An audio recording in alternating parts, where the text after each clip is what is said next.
काँग्रेस ही एक विचारधारा आहे आणि विचारधारेवर चालणारा हा पक्ष आहे आणि त्यामुळे नेते येतात जातात पण जनता मात्र कायम सोबत असते.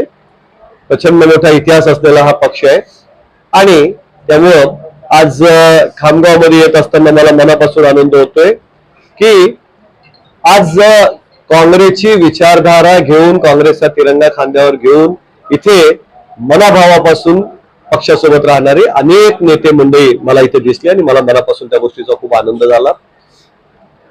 इथे वेगवेगळ्या समाजाची लोक, सर्व जाती धर्माचे लोक मोठ्या संख्येनं सगळे उपस्थित आहेत.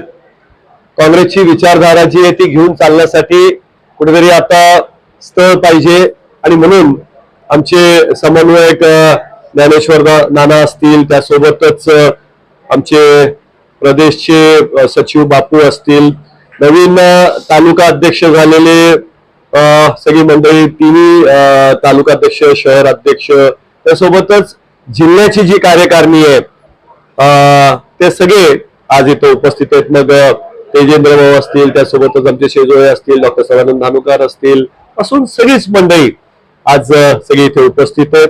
त्यांनी इथे कार्यालय इथे आता सुरू केलंय काँग्रेसचं आणि या नवीन कार्यालयातून पुन्हा एकदा जुनी जी काँग्रेस आहे इथली ती निश्चितपणे अत्यंत जोराने इथून झेप घेईल आणि काँग्रेसचा तिरंगा पुन्हा एकदा खामगाव मतदारसंघामध्ये गावागावामध्ये फडकेल, मला पूर्ण विश्वास आहे.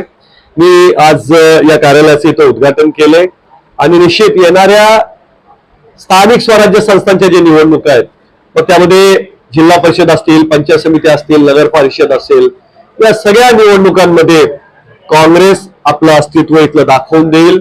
काँग्रेसचा तिरंगा नगरपालिकेवर आणि जिल्हा परिषद पंचायत समित्यावर अत्यंत अभिमानानं फडकेल.